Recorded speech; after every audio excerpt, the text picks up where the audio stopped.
If we dig further, what you'll discover is that about a third of the tickets submitted to Eustis were submitted by the same user, 29 times. We see this behavior throughout the data sets, with Mineola experiencing the highest single user reporting, resulting in around 33% of their submissions being driven by one user. If we go one step further and dissect the city of Tavares, what you will find is the adoption rate is being driven by internal staff. Their internal staff really loves this product. They get a lot of use out of it in their facilities works department, but a lot of the numbers that you're seeing for the adoption rate are driven by staff. Currently, citizens can report issues via email, phone, TextMyGov, and the Citizen Information Portal on the website.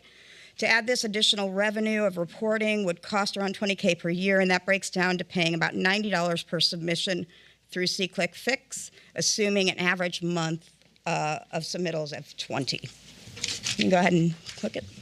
That's it. Does anybody have any questions? I asked for this again. I think it is a clear difference between GovText and this. This is a reporting agency that gives our residents an opportunity to have a little more transparency and communication and a clear line of communication. A lot of residents reach out to me and go, how do I report this? And then you send them to the website, and I'm tech savvy, but they have no idea there's so many different steps on the website. Where do you find it? So many clicks. I think an app would be really beneficial. I have a lot of people here tonight that I've talked to and that they would like to see it implemented. Okay.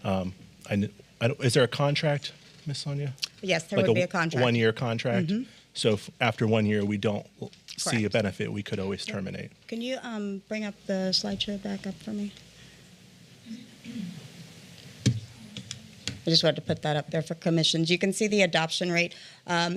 Eustis, I think it was Eustis, had a really strong marketing campaign. They campaigned it across social media. Same thing we did with TextMyGov. Their adoption rate is still sitting at about 1.4% of their population. Any comments from the commission? So run that by me. 1.4, their adoption rate, meaning only 1.4% of their citizens are utilizing this, and that's since 21. Yes, sir. Okay. And that's adjusted for the individuals calling in numerous complaints. I think you. It is not. That is. So that includes the bones. gentleman who could call in 39 or text 39 times. We're assuming these adoption rates are single user. So if you dig down deeper, the adoption rate goes lower because we do have across all of these cities users that are issuing multiple complaints.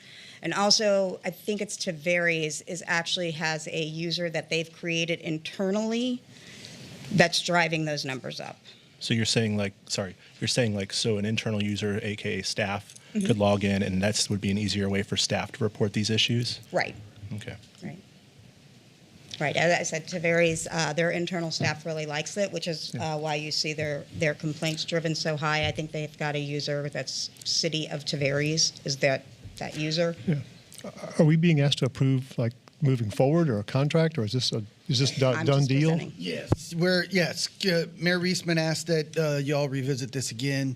The only surprise in the presentations, I thought the number was 10, not 20. And I'm hitting the middle of your presentation there. Yes. So I mean, at that, so it is, again, it's a reasonable tool, I think, as far as receiving input from the public and some means. So it's within a budget authority of myself. So as long as there's consensus to move forward with it, and we can execute the contracts. But because we brought it before the commission, and I think there were some differing opinions where you wanted to go, hence why the mayor asked for you guys to review it again. So, so the answer to your question, yes. Okay. If you guys are good with it, kind of just a consent nod of approval will be okay, and I can manage to execute these contracts under my authority. I recall discussing it, and I was open-minded. I guess my gut reaction is it's not very effective, not very cost-effective. I am intrigued by staff liking it and benefiting from it. And if you tell me, Mike, it is probably cost-effective just to staff alone, that would probably sway me. But 1.4% in Eustis after extreme marketing, I'm not very impressed. I'll stop right there. Let other commissioners chime in. How would we get the information out to the customers, to the public? Website and Lakefront TV. And I think this is something we also, when they come and sign up for utilities, we tell them about all of our options for this, Gotcha. GovText, things like that. And we- yeah, we can do utility stuff for Could we that. stick it, something in the utility bills as well? Okay. And what was the cost on this item now? What are we? 17 to 20. 17 to 25. Okay. So you're about 20 grand. 17 to 25 to maybe reach a 1%. And that's if the same person's not using it 50% of the time. Yeah. I'm not real impressed. No, I'm not neither, no. Do we have any public comment on this? No? Do we have one? Do we know how Can you come up to the mic, Ms. Simpson? If you would, state your name and address for the record. Dina Simpson, Renew Day Spa, 214 West Main Street. So quick question, do we know how Eustis sent this out to the public for them to get it? Because if they didn't have a good campaign and we're basing our thoughts or questions on how Eustis did it, I just don't know. I don't want to put words in her mouth, but she commented they had a very good marketing campaign. Tavares, I'm sorry.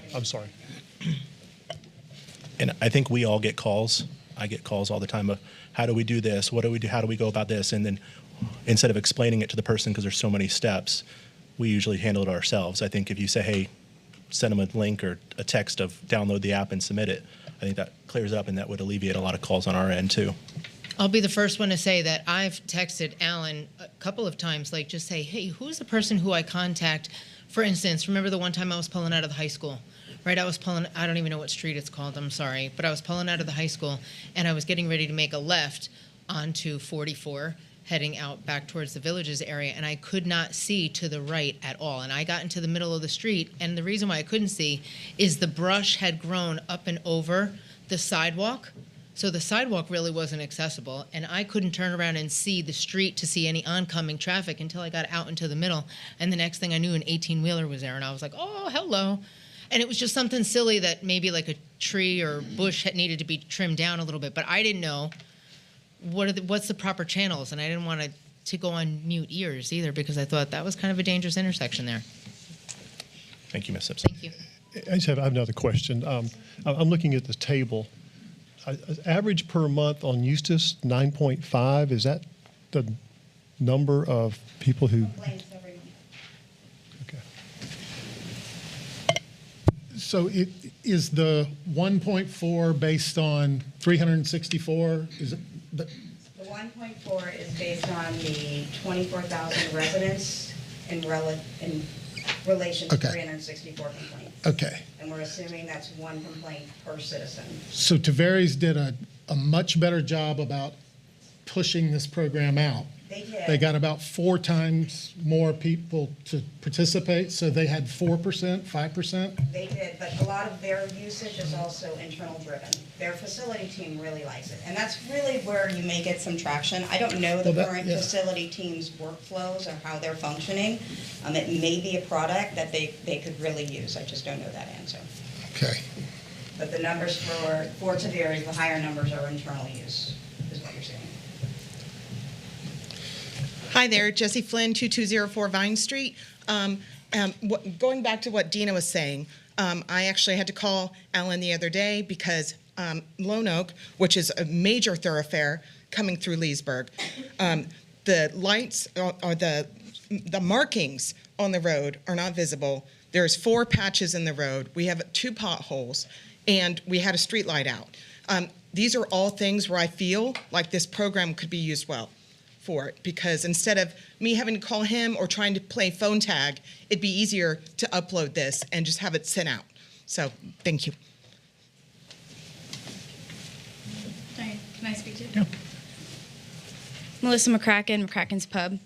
I definitely think a billboard would help let people know that this exists, or on the message when you call into the city and say, you get sent to the operator, it could say, hey, something you want to report, download this app and do it now. Because if you've already put it in utility bills, I get bills every month and I haven't seen it. So maybe we're missing, I don't watch Lakefront TV, I don't have cable. So I wonder if there's other opportunities to let the public know that it exists. Say again? It doesn't exist yet. I mean, it doesn't exist yet, but you were saying that you were trying to find out if people would be interested in it, right? Not yet, yeah. Okay, yeah.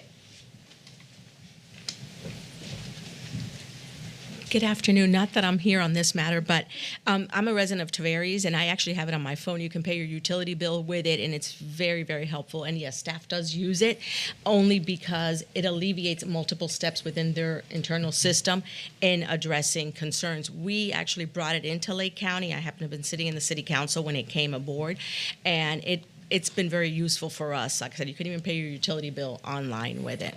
Yeah, my understanding is you can have some quick reference links on the homepage. Exactly.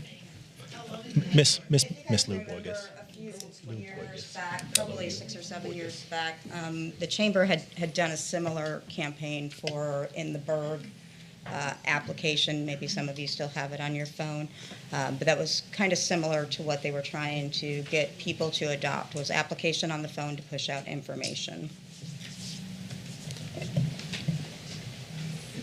Is staff recommending this? Staff has no recommendation. Okay. Yeah. Good evening, everyone. My name is Kiana Rubenfeld, 940 Bell Oak Drive. Just a couple quick questions, maybe. And I'm new to Leesburg once again, so I don't know this right now. What is the budget for the year of the city? 187 million. Okay. All right. My little libertarian intuition self wanted to kind of think about this more, but how much is it? 205. Okay. All right. It's always good to give it to private people to fix the roads and stuff, but I mean, you guys are the experts. You guys are the super experts. So I'm just curious to learn more. Thank you. I think it sounds like a great idea, like as the physical product.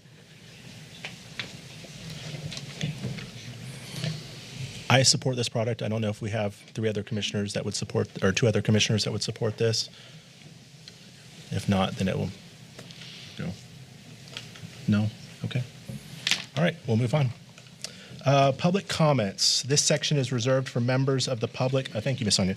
For the public to bring up matters of concern and opportunities for praise. Please note that issues raised during this time will not be discussed in detail during the current meeting. They will either be referred to the appropriate staff or scheduled for consideration at a future City Commission meeting.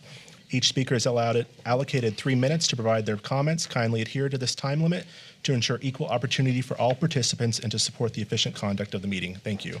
Do we have any public comments this evening? If you would, just state your name and address for the record before you speak. Thank you.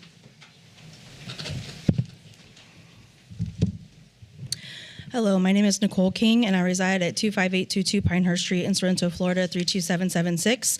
I'm a practicing registered nurse in this county. This is the second council meeting that I've attended to address the current concerns on fluoride. Bear with me. I know that you guys decided to move forward with this. However, as a nurse, it would be against how we perform our duties to continue to educate, advocate, and provide informed consent. I'm here today to ask this committee to please consider working with your residents and accepting more opportunities to learn about the risks of fluoride being put in the water system. Many of us spoke about this the last time, and there were some comments made that there was more benefits versus risks. They will tell you that the fluoride in the water is what is best for your vulnerable communities, and that it decreases tooth decay and cavities. However, they're not addressing the root cause of the issues, and they're dismissing the other side, saying that we were misinformed and we were using fear to educate. And I wanted to comment on that because in healthcare we don't use we use facts, not feelings, when informing our communities of their risk versus benefit in choosing medical care, and all individuals should have the right to choose what medical interventions are presented to them. Yes, the fluoride has been deemed a medical intervention, which is prescribed by a physician or dentist. Newer data and evidence-based studies suggest that there may be more harm than good, and keeping fluoride in the public water systems. The other side will tell you that there's data that proves that fluoride is safe and effective. However, they will never admit that it is actually a neurotoxin, and when we know better, we do better.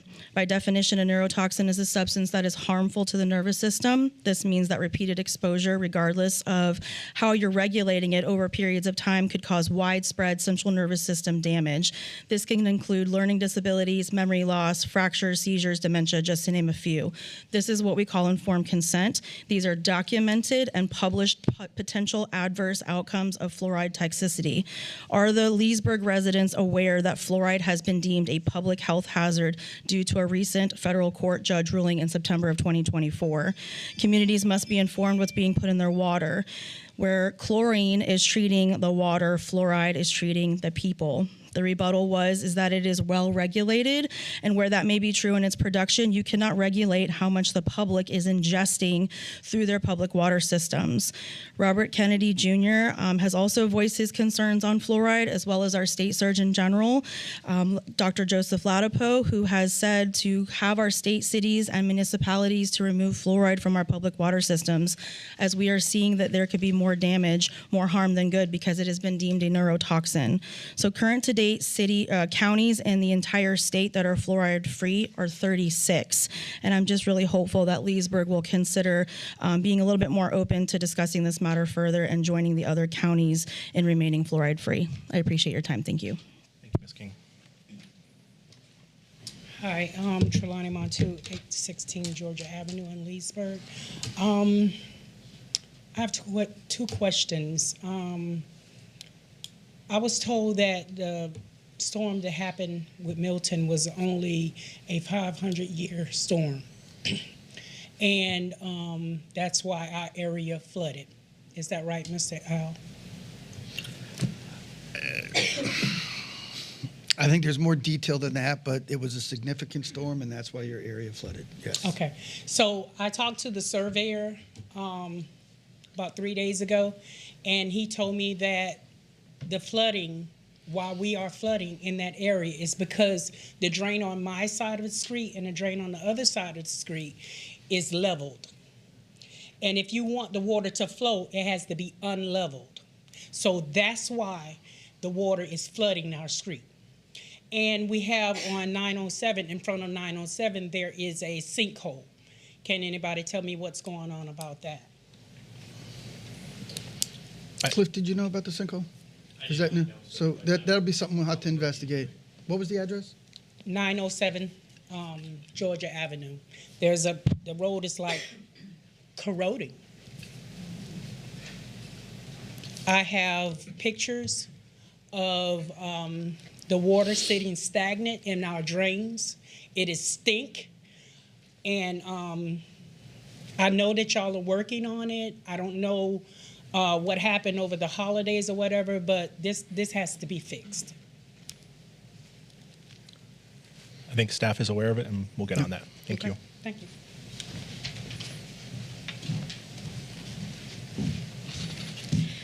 Mayor, Commission, my name's Lou Buigas, and I'm the district aide for Representative Nan Cobb. Representative Cobb asked me to come out and introduce ourselves. Our office will be at the commission meetings once a month. Our primary goal is to assist the constituents, any issues they have, as well as yourselves. So please don't hesitate to reach out. Representative Cobb would be here herself, but she is in committee week that started today and is pretty busy out there working for all of Lake County residents. So please don't hesitate to reach out to any of us if we can be of any help, and you'll be seeing us in the audience once a month. Thank you. Thank you, Ms. Morris. I had my baby. Good news, yay. And she actually came the very next day after I was last here. For those of you who don't know, I was here about a month ago, very pregnant. Very worried about the fluoride in our water as well. I would also like to make comments revisiting that situation. I live at 940 Bell Oak Drive. Oh, now I can hear myself. Okay, and yeah, the arguments given in the past have their logic, had their time, and just with new information coming to light, new access to information, many things remain arguably debatable, but I just don't want to jeopardize that my baby's going to have who is now going to be a month Friday. that she's going to have some sort of treacherous results based on this and all over the water. And I don't want her to have lower IQ. And we just want everybody as healthy as possible, if we can agree on that. Yeah, I would just love to revisit this conversation. Thank you so much. Thank you.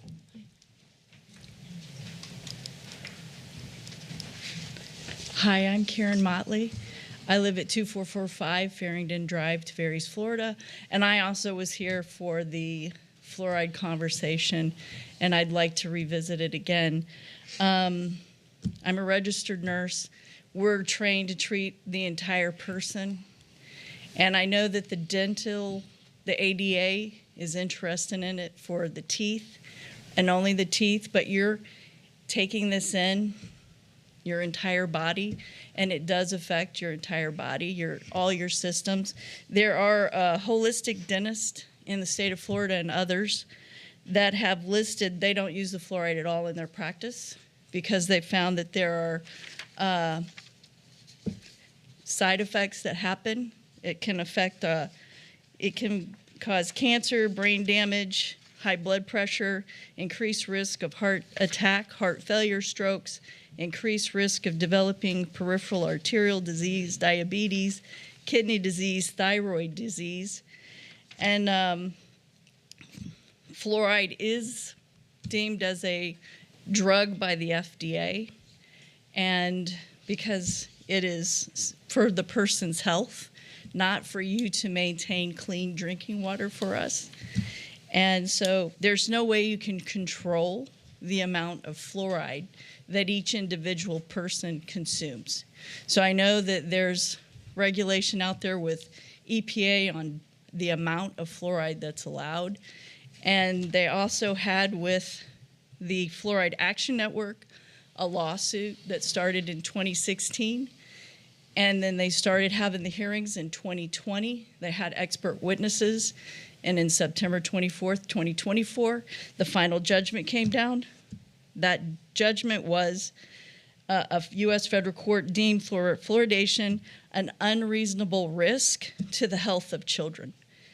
The EPA will be forced to regulate as such. So right now, the dosage is 0.7 milligrams per liter. So what really truly is a safe dose? And I know in a healthcare profession, our motto is do no harm. So I feel like the best recommendation would be do no harm. If you're in doubt, don't put it in the water. The adult will accumulate fluoride in their body. Healthy kidneys excrete 50 to 60%, but infants and children excrete less fluoride. So fluoride concentration in the bone steadily increases over your lifetime. I also have here, which I'll give to you, 4,800 other healthcare professionals, including dentists, that have recommendations not to have fluoride in the water. Thank you, Ms. Motley. Thank you very much. Any other public comments this evening? Yes, ma'am. Yes, I'm Michelle Diggs, live at 11650 Huggins Street, Leesburg. And my question is to Commissioner Berry especially, is why are you so determined to force this up on us with the fluoride? This is a time to, as the agenda said, this isn't a time to question commissioners. Okay. Okay, and the other thing is has there been any... Commissioner Berry will Yeah. he'll answer. Okay. Do you know the U.S. Department of Health and Human Services? You know who Yes. that is? Yes. Okay, the National Toxicology Program. You know who they are? Is it? I've anybody heard of familiar them. with that?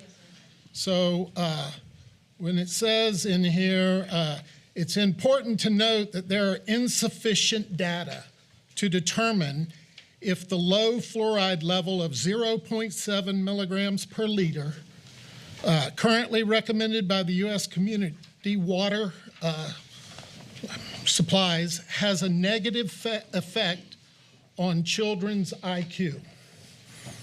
Okay. We're not talking about children, though. We're talking about adults also. I thought we're talking about a lot of things. Yes, adults also. But we're talking about putting fluoride in the water, yes, which is a naturally occurring. Your water has fluoride in it, with or without what Leesburg does. You understand that, yes, right? That it's naturally occurring. We are simply adjusting the rate to have approximately, guessing, a 25% reduction in dental caries in children. That's why we're doing it. Okay. Okay, I was wondering, is there any data on how fluoride mixes with medications? There are quite a few of us who take medications, and I'm wondering the mix of it. I know you're probably out there with me too, but I mean, I'm not. Your question is there any drug interactions with fluoride? Yes. Not that I'm aware of. I mean, yeah. I think there's been 70 years of this being done. I'm a pharmacist, and I'm not aware of any interactions with 0.7 parts per million. Well, Mrs. Motley, I don't know. Mrs. Motley just gave you the side effects of it through over time. No, there's nothing factual over time at the levels we're talking about. That's what I just read to you. There's nothing factual about that. Okay. Good evening. I'm Mary Beth Harvey. I live at 914 Oak Drive in Leesburg. And I also would like to address the fluoridation issue. I have here, and I don't know if I made enough copies, but this is the guidance for community water fluoridation on the Florida Health site. It's dated November 22nd, 2024, and it lists about 6 or 7 different studies regarding children and pregnant women and fluoridation. And how one of the points that I like to look at is that it's not just one source that is contributing to fluoridation. When you consider that they're getting it in their water, in water-added foods and beverages, teas, toothpaste, floss, and mouthwash, these are all the things that cause the total to be unacceptable and exceed safe amounts. So I will leave this with you, but there are a number of studies here where it shows that children's IQ has been affected. The Mexico City published this in 2017. Canadian cross study showed ADHD as a result of fluoridation, and there's a 2023 Canadian study showed a decreased child inhibitory control and cognitive flexibility. JAMA has said that they find higher prenatal fluid exposure was associated with children with neurobehavioral problems in Los Angeles. So there are studies, and the state of Florida is requesting that fluoridation be removed from cities' population water.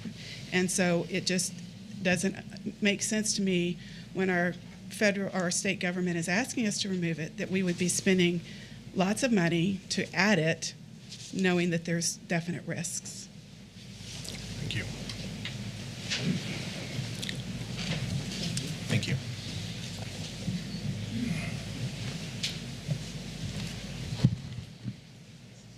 I'm Robin Woods, 1600 Bordeaux Drive. My comment begins with taking a common sense approach to public health in Leesburg. Number one, clean water is a need, fluoride is not a need. The citizens, well, to illustrate this idea, I'll tell you a story. Imagine you're finding a community to live. You heard of a beautifully natural distilled and filtered spring which makes your skin soft and your hair shine, and when you drink it, you feel refreshed and it tastes so good. The community boasts of beautiful gardens, healthy children. You set your destination for this town, but on the way there, you see a town with a sign which boasts clean water with added fluoride. You consider. Then you pass another town with a sign that says clean water with vitamin C. You consider that option. Then you pass a third town buzzing with all sorts of activities, and the water tower has printed in giant letters, caffeinated. You have several options to consider. Your children have a couple small cavities, so fluoride looks appealing. Or maybe a constant dose of vitamin C would keep the immune system supported. And then again, you do have a hard time waking up in the morning, and afternoons you get so tired. Which one would you pick? The reality of that scenario is you actually have a choice. When Leesburg residents consider, what would they choose and why? Many juices and drinks are marketed and sold with vitamin C or caffeinated. Why doesn't Pepsi or Zephyr Hills add a bit more fluoride to their beverages and market them for dental health? Perhaps they might have to put a label on it, harmful if swallowed. When I was newly married, my husband introduced me to Rainbow Springs. We grew up here in Leesburg, and we went to places like Wet n Wild and Wild Waters, but I felt gypped as a resident of Central Florida never before visiting Rainbow Springs. It was beautiful. Our family enjoys swimming, kayaking, snorkeling, and tubing in its clear, clean waters. I can imagine the residents prize their real estate living on this clear, clean, flowing river. Do you wonder if they've ever considered adding industrial waste or fluoride to it? Perhaps instead of adding chemicals to our water for the benefit of a few, pediatricians, pediatric dentists, and pharmacists advised that the residents of Leesburg to use fluoride toothpaste and just swallow a little bit of it. People could still choose whether they want or need it and manage their dosage. But I recommend to you all to keep additives out of our drinking water. Clean, pure water is a prized asset for our community, and it's fundamental for public health. So please consider a motion to stop moving forward with installing this equipment. I support Mr. Cannell's idea to sell and repurpose the equipment and grieve whatever losses may not be compensated. We forgive you for your hasty decision to impose this not-so-good idea on us and purchase it.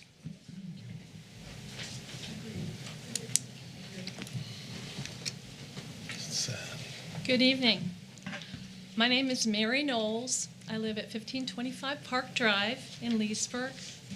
I also have many concerns about the addition of fluoride to the water in the city of Leesburg. When you think about reducing cavities and adding fluoride, that might sound like a wonderful idea. And I'm assuming that our target group is children and young people. And no, we don't want our little children and our young people to have cavities. But I have a few questions. How many of them are drinking that water in significant amounts to make a difference?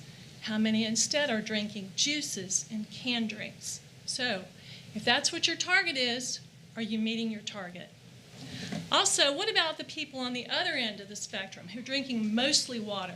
They're drinking tea and coffee made with city water.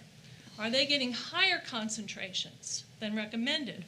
Water that's boiled does not lose its fluoride. No, in fact, the boiling creates higher levels. Yes. So city water that's used in cooking, making beverages such as tea or coffee, would have even greater concentrations. What about these babies if they're given formula that's made with city water? Are they getting fluoride at levels that will affect them in negative ways? Their delicate digestive systems could be, and every system of their little bodies could be negatively affected. What about people with digestive issues? Those people could have even more problems because fluoride can impact your gut microbiome and cause gut inflammation. What about people with skin sensitivities? They can have even more problems because of their exposure, because they're using that water to bathe in. Okay, what about water filters? Most water filters are ineffective at removing fluoride. So those that don't want the added fluoride, they don't have anything they can do about that. There's no other option for them. Lastly, how are other communities and even other countries handling this situation? Many of other communities are backing away from it, and many European countries have stopped adding fluoride. So I have to ask you, do the potential benefits of adding fluoride outweigh the possible negative side effects? Is medicating the whole population the most cost-effective and efficient way to help reduce dental cavities? Thank you. Any other public comments? Thank you. We'll move on to the consent agenda. Oh, that's me. Yeah, on the consent agenda, I'm asking if the commission will pull items 5C4, 5C5, and 5C6. Those were items with some additional contractual employment and help in the building department. There was a couple items in there that were incomplete, so we need to have those items removed. We'll get those items in a more complete form and bring it back to you at the next meeting. All right, thank you. The consent agenda. Routine items are placed on the consent agenda to expedite the meeting. If the commission or staff wish to discuss any item, the procedure is as follows. 1, pull the item or items from the consent agenda. 2, vote on remaining items with 1 roll call vote. 3, discuss each item pulled and vote by roll call. Are there any items the commissioners would like to pull this evening? 5B1. Any other items? All right. Can we get a motion to approve the consent agenda? So moved. Second. Roll call. Commissioner Connell? Yes. Commissioner Burry? Yes. Yeah. Commissioner Peterson? Yes. Commissioner Barry? Yes. Mayor Reisman? Yes. Would someone please introduce 5B1 to be read? Introduce. I'll introduce, has to be read by title only. Purchase request for commission approval for Brightview Landscape Services to maintain 7 city areas for the amount of $582,818.77. Yes, I'd like We need to. to move. Motion for approval. Second. I'd like to question the email that was the schedule for the City of Leesburg Lake landscape maintenance. I was just curious for the Area 6 add additional areas. Could you explain what those areas are or what? It leaves an opening to add any other areas. So Brightview works in all of the areas where we've landscaped Dixie, 441-27 intersection, down 441 in various areas. We've also leaned on Brightview for some fill in the gap type help because we've still been unsuccessful in getting all our maintenance worker 1 positions filled. So Brightview's been filling in the gap there. So I believe the question you're asking is just an opener in the contract, yes. so that if we need to add anything during the year, we stick that in. Okay, and that is just to be submitted in writing or how does it Yes. work? Okay, that's what I needed. Thank you. Any public comments on this item? Seeing none, roll call. Commissioner Burry? Yes. Commissioner Peterson? Yes. Commissioner Barry? Yes. Commissioner Connell? Yes. Mayor Reisman? Yes.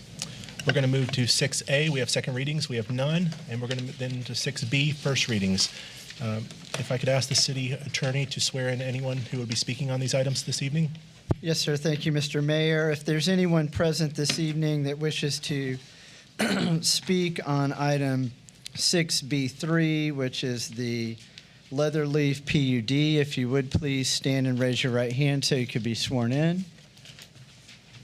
All right. Do you swear or affirm that all testimony you'll give tonight will be the truth, the whole truth, and nothing but the truth? All right. Thank you very much. They're good to go, Mr. Mayor. And just a reminder for everyone, item 6B2, the large-scale comp plan amendment, would need a motion to transmit to the reviewing agencies tonight to send that and keep it moving along. Would someone please introduce 6B1, 6B2, and 6B3? I'll introduce 6B1, 2, and 3. Ask that they be read by title only. 6B1, an ordinance of the City of Leesburg, Florida, annexing certain real property consisting of approximately 77.5 plus minus acres, being generally located south of County Road 33, west of U.S. Highway 27, and north of County Road 48, lying in sections 14 and 15, Township 20 South, Range 24 East, Lake County, Florida, providing that said property so annexed shall be liable for its proportionate share of the existing and future indebtedness of said city, provided that such annexed property shall be subject to all laws and ordinances of said city, as if all such territory had been a part of the City of Leesburg at the time of passage and approval of said laws and ordinances, provided that such annexed territory shall be placed in City Commission District 3 and providing an effective date. 6B2, an ordinance amending the future land use map of the comprehensive plan of the City of Leesburg, changing the future land use map designation of certain real property consisting of approximately 77.5 plus minus acres, being generally located south of County Road 33, west of U.S. Highway 27, and north of County Road 48, lying in sections 14 and 15, Township 20 South, Range 24 East, Lake County, Florida, and providing an effective date. 6B3, an ordinance of the City of Leesburg, Florida, changing the zoning on approximately 77.5 plus minus acres from Lake County A agriculture to City of Leesburg PUD planned unit development to allow for 235 detached single-family residences, 48 paired villas, plus 120,000 square feet of amenities, medical office, and retail sales and service for a property generally located south of County Road 33, west of U.S. Highway 27, and north of County Road 48, lying in sections 14 and 15, Township 20 South, Range 24 East, Lake County, Florida, and providing an effective date. All right, and Dan, do we have a presentation this evening? Thank you. Thank you, Mr. Mayor, Commissioners. Dan Miller, Planning and Zoning. This project is known as the Leatherleaf Project. As our city clerk stated, it's an annexation, large-scale comp plan, and rezoning of 77 plus or minus acres north of County Road 48 and sort of south and east of County Road 33. Again, 235 detached single-family residences, 48 paired villas, which is another way of saying duplex, and 120,000 square feet of amenities, basically medical office, general office, sales, services, that kind of thing. The large-scale comp plan is asking to go from Lake County Regional Commercial to City of Leesburg General Commercial. The rezoning is requesting to go from Lake County A Agriculture to City of Leesburg Planned Unit Development. Under the PUD requirements, the proposal will consist of, again, 235 detached single-family residences, 48 paired villas, 120,000 square feet of commercial uses. That completes all of the uses that would be permitted. The lot sizes would be 50 and 60 feet wide for the single-family units, 60 feet wide for the duplex units. Front setbacks and lot widths are going to be 25 feet and 120 feet, respectively. House sizes are 1,600 and 1,700 square feet for the single families and 1,300 square feet for the duplex units. There would be 2 off-street parking spaces for each unit and 2 floors as a maximum height. Of this development, approximately 6 acres are proposed to be devoted to commercial enterprises. That's along the County Road 48, which is down here on the bottom, excuse me, right along here, along 48, so a little about 6 acres right in there. That would be space for a restaurant, offices, etc. The proposal does have design and architectural standards, which are required, and there are facades shown in Exhibit D. We do require dark skylighting on all our developments now. Each lot, single-family lot and duplex lot, is required to have trees in each yard. Again, 35% of the space of the entire property must be an open space. And there's a 25-foot landscape buffer required all the way around the exterior of the property. There is a fence required that, as long as it's not adjacent to any existing wetlands or preserved area, the fence could be wood, wrought iron, or split rail. There's also a 4-foot option for fencing in the PUD, which would require opaque materials. Sidewalks are required throughout the development, and of course, Bahia and Bermuda grass are permitted, while St. Augustine is not due to its water usage. There are access points shown down on County Road 48 and up on County Road 33. Those are required to be boulevard-type roadways, which I know you're familiar with the boulevard, but for the benefit of those listening, the boulevard is a wider entrance with an 8-foot landscape section in the middle, which allows for emergency vehicles to get through. Signage is a decorative entryway feature of at least 5 feet at each access point on the north and south. There is a recreational requirement of 1.3 acres that's reserved for things such as swimming pool, playground, dog parks, gazebos, etc. There is also a phasing or expiration clause, which is in all of our PUDs now, that requires substantial commencement within 48 months or 4 years, or the property would then be treated as an RE1 zoning district, which is 1 acre per unit. Excuse me, it has to have 1 acre to have 1 unit. The entire development would be on city water and wastewater. Lake County Public Works had some significant comments for County Road 48 and 33, including left and right turn lanes at the project entrances, accommodation for the West Lake Trail, which is planned for along the County Road 48 frontage, additional right-of-way, detailed surveys to verify property lines, et cetera, and mostly the same on 33, additional right-of-way for a collector roadway to include drainage and left and right turn lanes. Haywood Worm Farm Road over here would become a city-maintained roadway with additional right-of-way. And beyond that, unless there are any questions, Mr. Mike Rankin of Land Planning Group in Mount Dora is here to answer any other questions you may have. I have a couple for you, Dan. The present zoning in the county is ag. Yes, sir. That is correct. And I believe that density is 1 unit to 5, or 1 unit to 5 acres. Yes, sir. That's my understanding. So that is in the correct. present zoning in the county, this whole development could house 15 units. Mm-hmm. And they're proposing 283 Mm-hmm. versus the county's 15. Yes, sir. That's correct. So in the county is 1 to 5, and they're proposing here to have 3.67 units per acre. Again, back onto 48 and to 33, both 2-lane roads. Yes, sir. Both would take you to intersections of 33 and 27, which that intersection is always backed up on 33. Or on 48, it would take you down to 48 and 33, which is obviously another intersection that majorly out of compliance. So I think this commission in the last 6 months have approved on this section of 48 over 500 units in the last 6 months. This would be another 238 units on the same stretch of road that's bottlenecked from 48 and 27 down to 48 and 33 over this 1 mile stretch. Okay. That's correct. Yes, sir. Does the applicant have anything to say?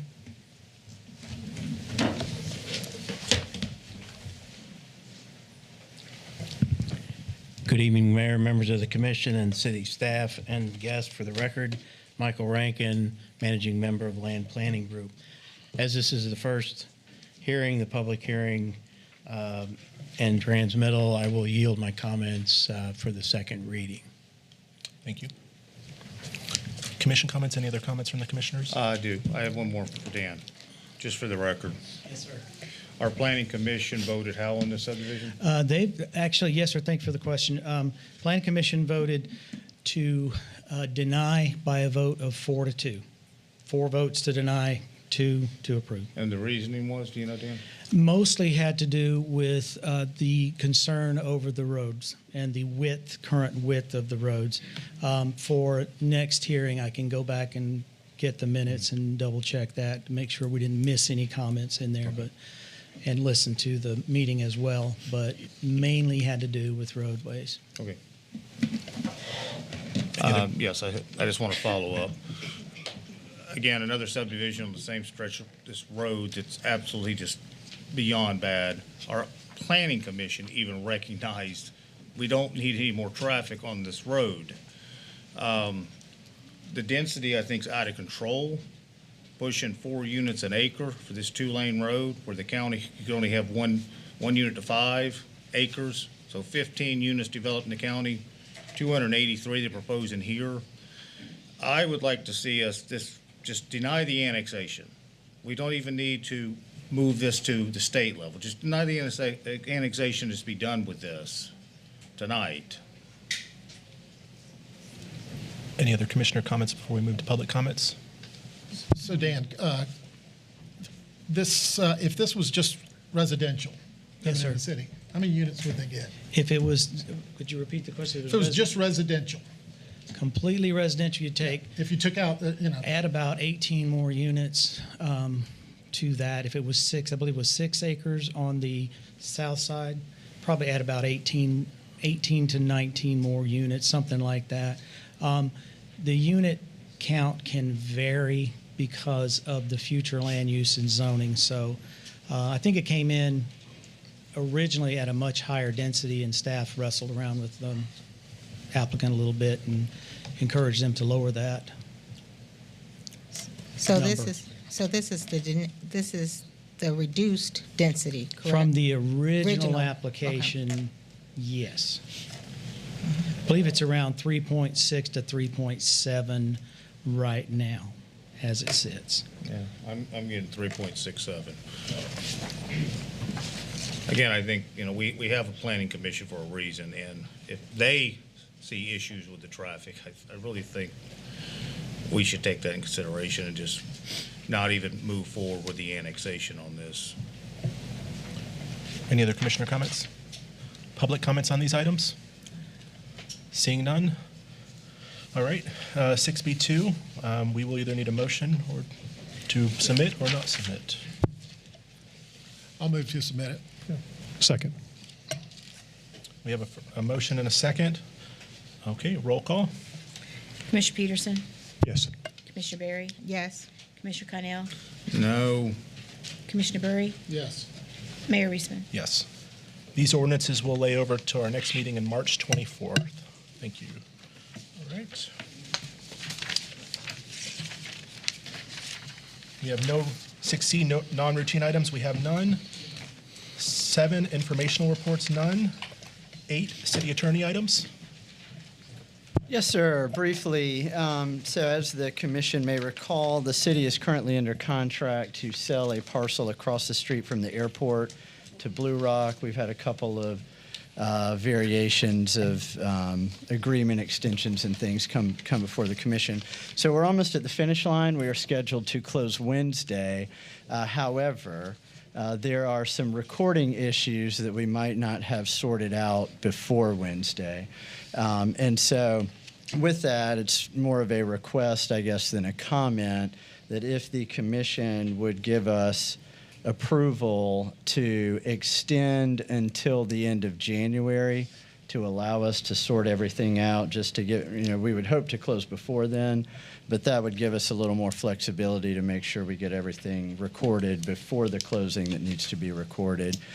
So that's basically it. Everything seems to be on track and ready to go. We just need a little bit more time flexibility, and this is the last time I'd see you guys before the 15th rolls around. So if you would be agreeable to that, then I would appreciate a motion and a vote of approval. If not, I understand, but that's basically the request. I'll make a motion to extend the closing date to January 31st, 2025. Yes, sir. I second. We have a motion on the floor and a second on extending to the January 31st. Roll call. Commissioner Berry? Yes. Commissioner Connell? Yes. Commissioner Burry? Yes. Commissioner Peterson? Yes. Mayor Reisman? Yes. All right, thank you all. No more comments for me this evening. I look forward to seeing you all at the next meeting. Thank you. City manager items. No matters for you this evening. All right, thank you. Roll call. Commissioner Connell?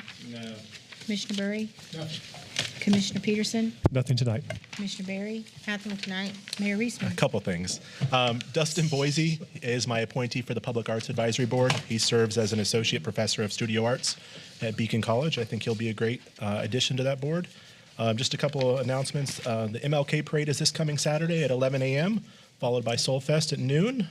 This coming Thursday, or the 23rd, is the Chamber Sunrise Breakfast. And then hopefully all of you all can make it out to opening night at the Tropic. The Melon Patch Theater has their opening night on January 24th. And then I had the pleasure of attending and speaking at the Leesburg Firefighter Pinning Ceremony. And I just want to say welcome to all of our new firefighters and congratulations to all of our promotions. And then last week was National Law Enforcement Day. So I just want to say thank you to all of our Leesburg police officers. And with that, I'll have a motion to adjourn. Meeting adjourned. 6:30, I got it on the second one.